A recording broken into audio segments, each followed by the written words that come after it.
Okay, so we're up to section 3.4, which is now talking about population. So really what we've been talking about so far with all the stuff with measures of center and measures of variability has been related to samples. So now what about samples versus populations? Remember, population is like every single item that you would have in a certain set, and a sample is part of that, right? And our inferential statistics is where we study samples to make inferences about the whole population, right? Remember that?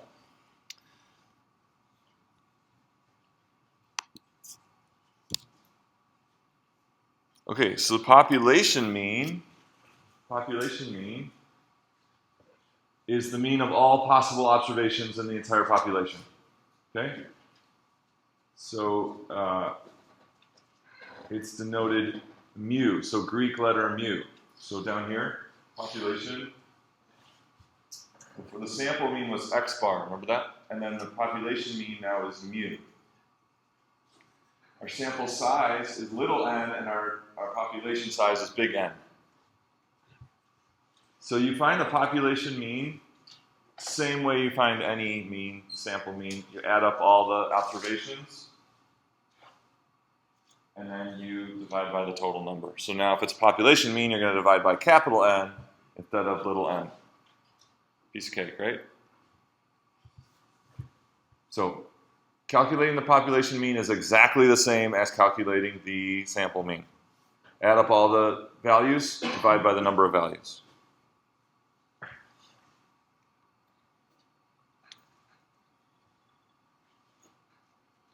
Okay. Can we go on? All right. Standard deviation, though, is a different animal. So remember, here was down here at the bottom was our sample standard deviation. Okay, this was the formula that's used. We didn't actually work at the formula, but I did show you this formula. And what this is really doing is this is kind of finding like the average distance that the observations are from the mean. So that's what standard deviation is. It's kind of like on the average, how far is each observation from the mean? And so that's what this is doing here. And then now this is the population standard deviation. Now these formulas are slightly different. Okay, they're not the same. They are themselves averages, averaging distance from the mean. But when you do it with a sample, you don't divide by the total number of observations, but one less than the number of observations. And with the population, you truly divide by the number of observations. So with the population mean, or population standard deviation, it's a true average of distance from the mean. But sample standard deviation is not, because you don't divide by n, you divide by n minus 1. Okay? And so we'll see why that is in a second when we do an example. Okay? So we'll talk about what that is. But the sample, so this is a little bit confusing. The sample standard deviation, when you do this, when you adjust it like this, what you're doing is you're taking the information from the sample. This is an inferential formula, meaning you're getting a standard deviation from the sample that's predicting the standard deviation of the population. You're not finding the true. If you wanted the true standard deviation of the sample, you'd use this one. And that will give you the true standard deviation of the sample without looking at anything else. But if you want to try to predict what the population standard deviation is, you use this one on the sample. So the one we've been doing all along has been an inferential statistic. This is the one we've been doing all along. And it's a standard deviation that's actually predicting what the population standard deviation is. Does that make sense? If we just wanted the standard deviation of the sample, we would use the population standard deviation. It's a little confusing, but does it make sense? Okay. It's the glazed morning look. Okay, so let's So here's so for instance, the population would be all bolts produced by some manufacturer, and we're interested in the diameter because it's going to vary. So some machine is making these bolts, and the diameter is going to vary a little bit from bolt to bolt. All right. So we got the population. So this little baby sigma is the population standard deviation. That's a lowercase sigma in Greek. All right, and so then suppose you took a sample of 20 bolts, and we found this little number s. Well, that little number s is a prediction of sigma. Okay, that's using the adjusted standard deviation. This s is the adjusted standard deviation formula that is inferring what the population standard deviation is. If we didn't care about the population, and we just wanted the true standard deviation of these 20 bolts, then we would use the population standard deviation formula to do that.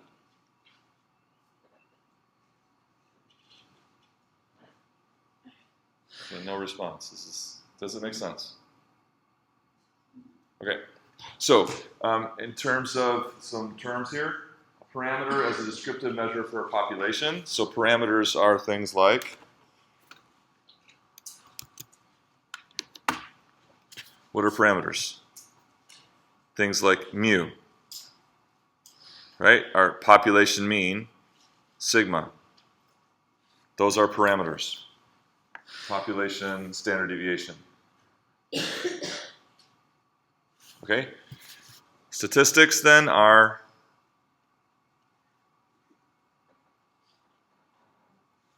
descriptive measures for a sample. So standard, the ones that we've been doing.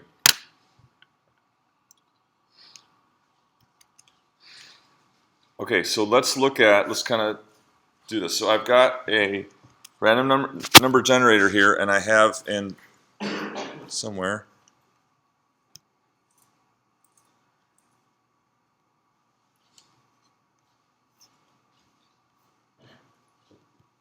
it's both on the same screen. So what I have is these are your scores on quiz 1. This is the set of scores. Why? What happened? Cleared it. Okay, gotta get them again. Here we go.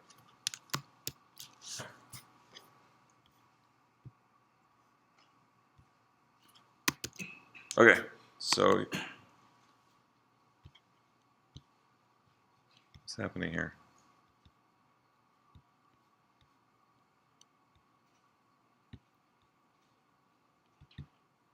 Okay, so these are the your scores on 1, and let's make samples of size 5. And we're going to use this random. Remember we learned this at the beginning of the first week.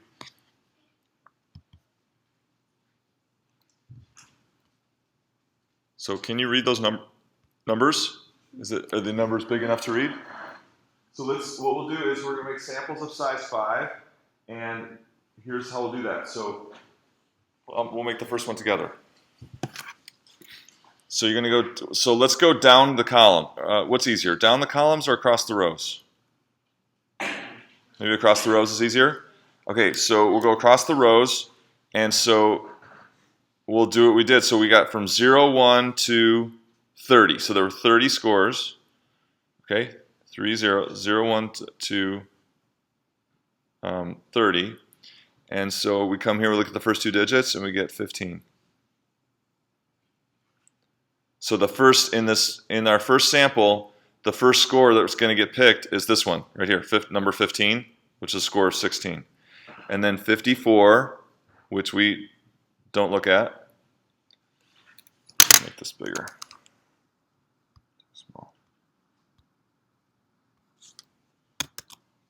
Try it again. So 15.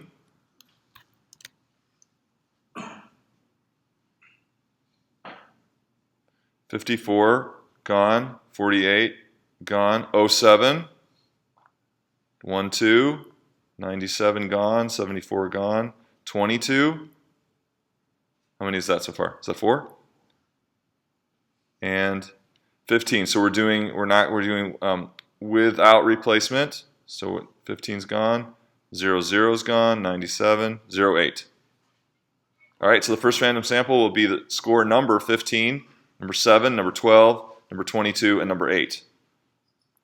And we'll make a sample here, and I'll put that in column 2 for that sample. And then we'll go on to, and that'll be sample 1. And then we'll go on to row number 1, and we'll get our second sample. And let's make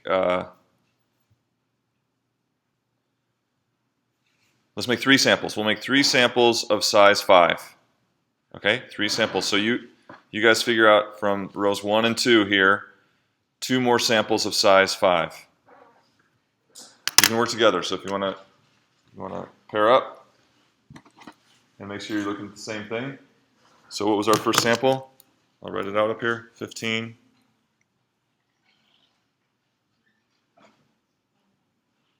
7, 12, 22, and 8.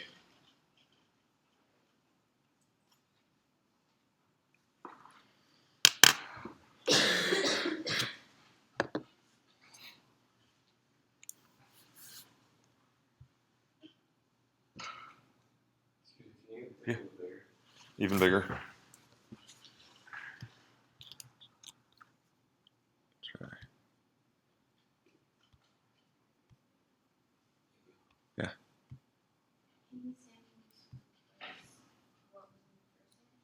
Yeah, so you could have, so in the second sample, you can have scores again that were from the first sample. That's okay.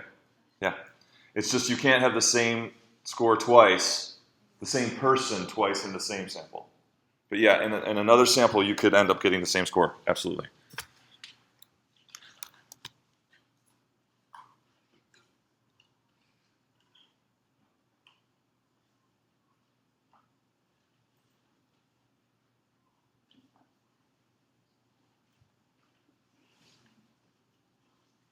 No.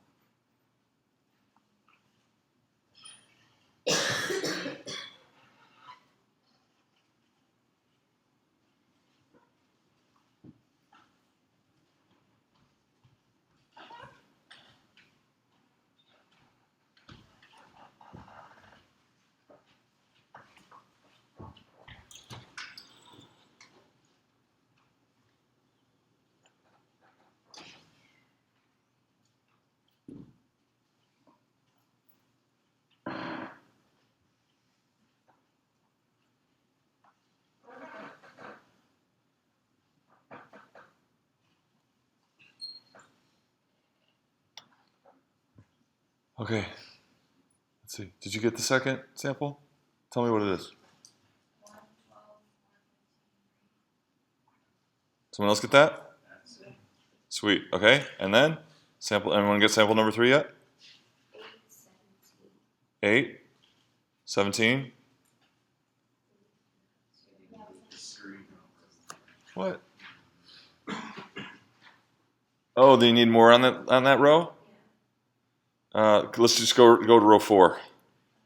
Try it on row 4.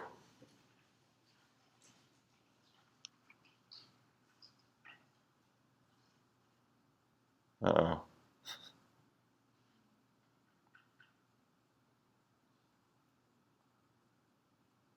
Same thing.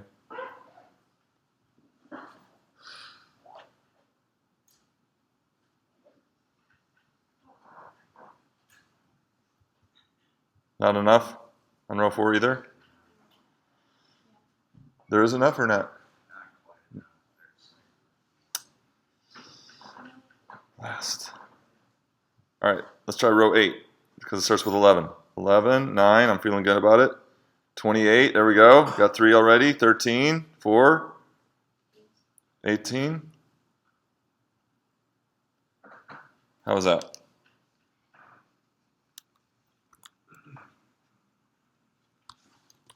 So 11, 9, 28, 13, and 18? Okay, good. So like this. Still see it. Questions on generating the list? Are we good? On the list. Okay, so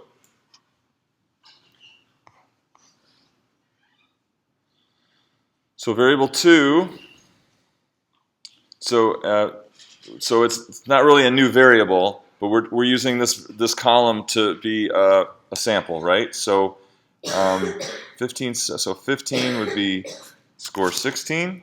Make sure I do this right. And then 19.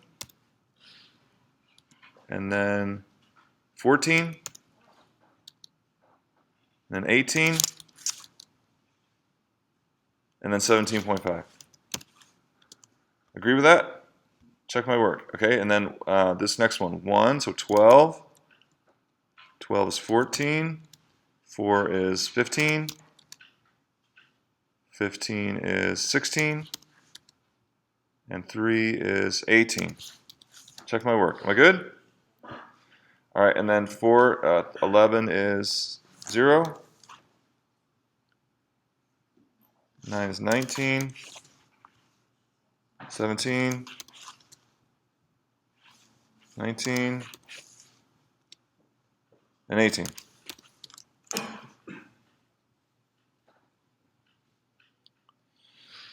Okay, so I'm thinking that the zeros means the quiz wasn't taken. So I think we really need to throw those out of the population. Okay, so we need to throw these zeros out of the population. So if I delete that?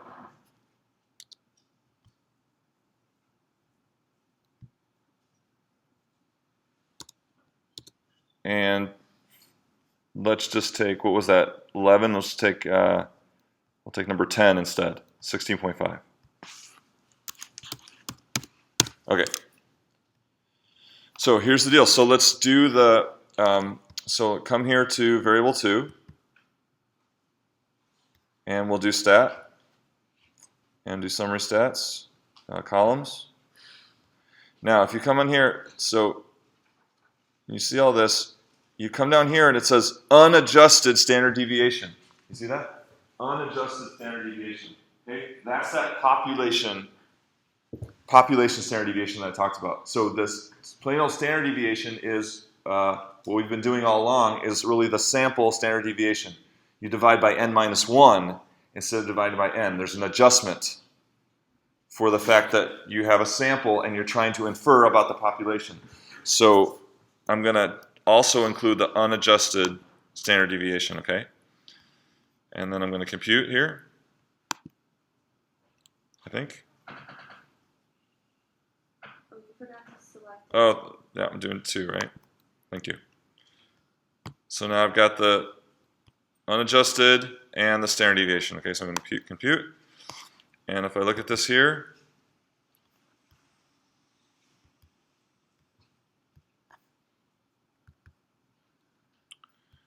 okay, so notice that the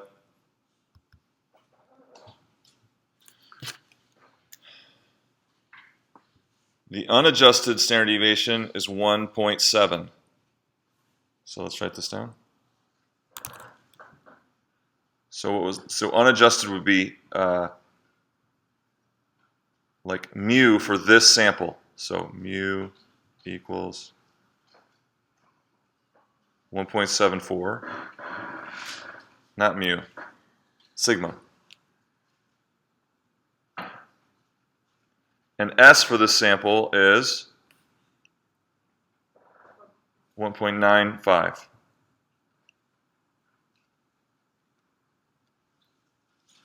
So which one of those is the population standard deviation?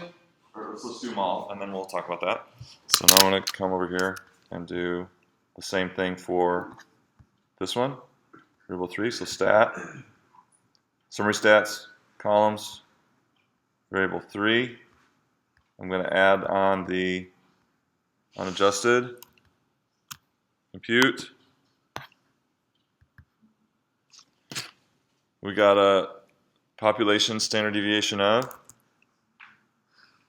2 and a sample standard deviation of 2.23.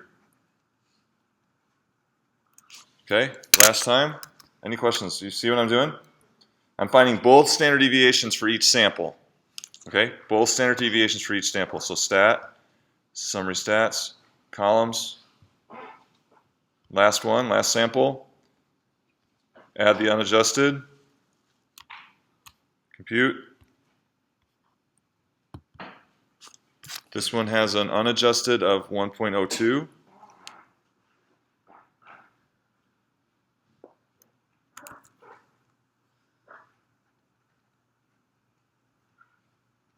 And a sample standard of 1.14.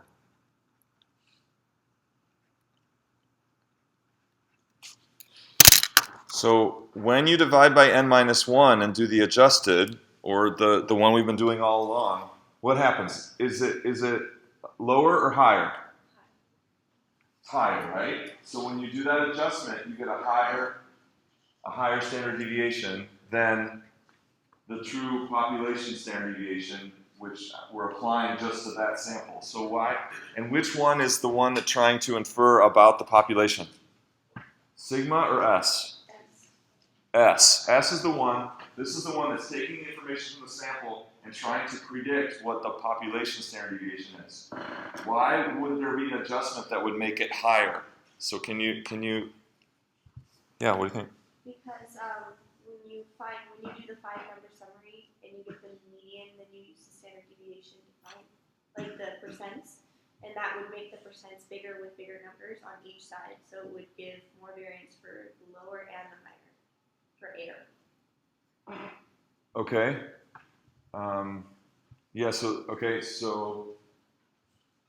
the when you just pick 5, you're more likely to pick ones you're less likely to get the ones that are further away from the mean in the population, because there's less of those. Most of these scores are going to be closer to the mean. So when you pick a sample of 5, it's going to be less likely that you're going to see those ones that are far away that actually make that more variable. So the adjustment then makes up for that.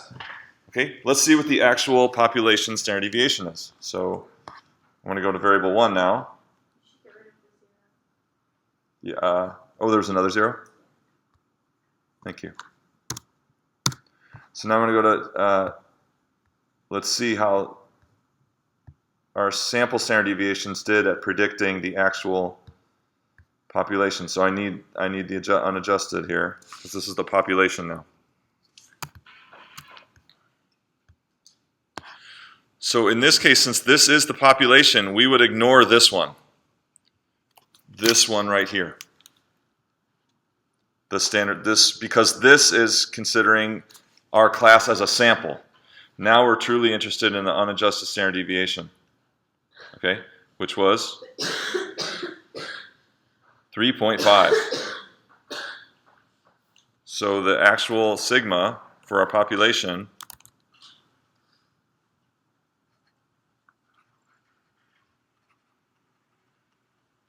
is 3.5. So yeah, it's a good thing there's an adjustment, right? Because it still wasn't, so these are still predicting it to be even lower. So the actual, because what's happening in our samples, we never got the 3 in the sample. And we never got somebody's lower scores, 11. Did we ever get 11? No, we never got the 11. We got the 12 on one of them. But so the actual population standard deviation is 3.5.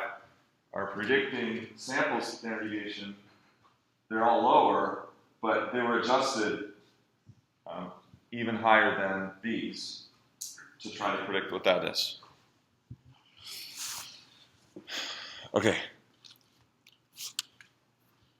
Does it make sense? So when you use the stack crunch, the one that's just called standard deviation, that's the little s, that's the one that's considering that you have a sample and you're predicting the population standard deviation. The one that's unadjusted is the population standard deviation, and that's sigma. Okay, last chance, questions? Okay, we got one more thing to do.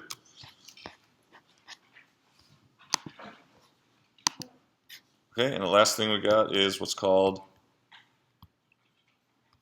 standardized variable. Standardized variable. Okay, so given a variable x, a standardized variable version of that is you subtract the mean. So you're centering all your data on the mean, and then divide by the standard deviation. And that standardizes the variable corresponding to x. All right, so what this allows us to do is to do this with many different, so we could, if we have different data sets, would have different means and different standard deviations, by standardizing all of them, then we compare all of them more easily. Okay? So the value of this standardized variable is called the z-score of the observation. Okay, or standard score. Okay, so z-score, standard score. That's what it means. Those are the terms that are used. So let's just see an example of this. So frog thumb length. Okay, so there's a species of frogs, and the thumb length for female has a mean of 6.71 millimeters and a standard deviation of 0.67 millimeters. So we could come along here and we could make the ranges.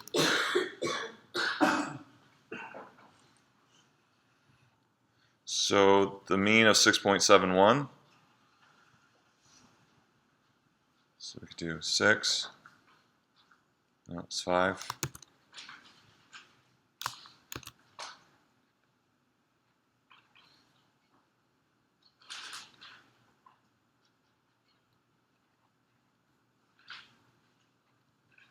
So our mean is right here at 6.71.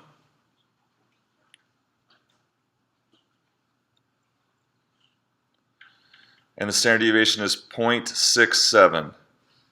So we could,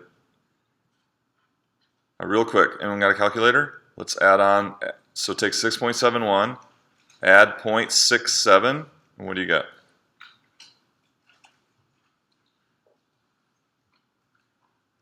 As soon as you get it, tell me. 6.71 plus 0.67. 7.38. Adds 0.67 again. And as soon as you get it, shout it out. 8.05, thank you. And then add it again, one more time. Thank you. Remember, this is our adding ranges. Okay, start again at 6.71 and subtract 0.67. Is that 6.04? Subtract it again. As soon as you get it. 5.37. Subtract it one more time. 4 point. Okay, so here's our ranges, right? So here's our mean. And then we got the one standard deviation range here. And then 2 standard deviations. And then 3 standard deviations. So now what z-score does is it standardizes everything to a mean of 0. So if we took the z-score, z variable for this same thing, a mean of 0 and a standard deviation of 1. So that's 1, 2, 3.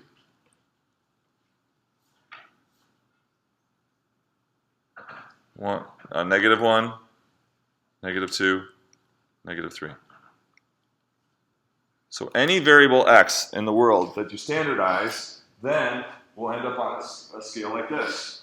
The mean is 0, and a standard deviation of 1. So look at this first one. Find the z-score for 5.2 millimeters. So we have some observation of 5.2 millimeters. The corresponding z-score will be 5.2 minus 6.71 divided by 0.67. Find that. And as soon as you get it, tell me what it is.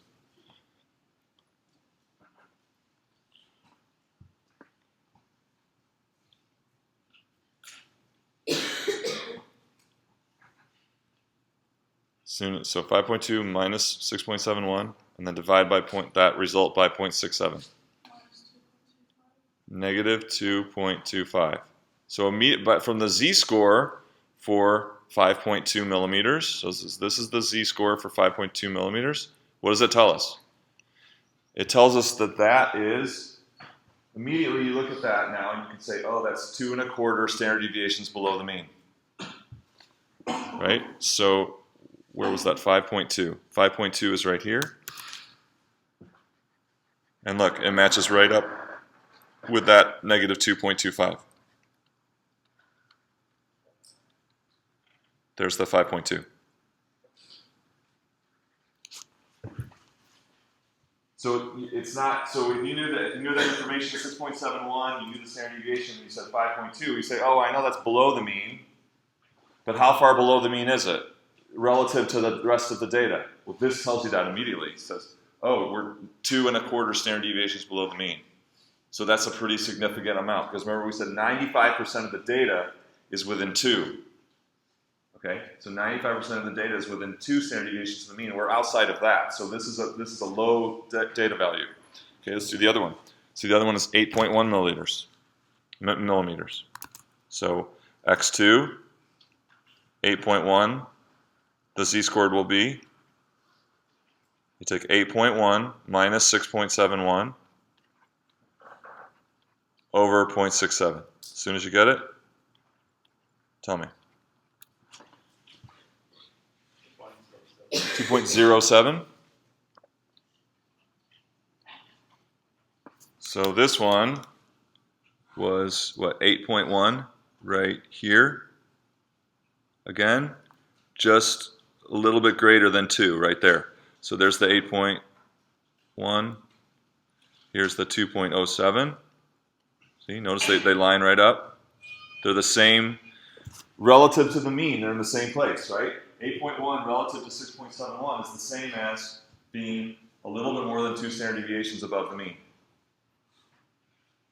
Again, telling us that, okay, this is a large data value. It's outside of that 95% range. So standardized z-score or standardized score then measures in numbers of standard deviations. So and then knowing how those ranges work, it gives you a good picture of how far away from the mean that the value is, when you might not be able to see that easily just from the actual, in this case, number of millimeters. Okay, any questions on z-scores?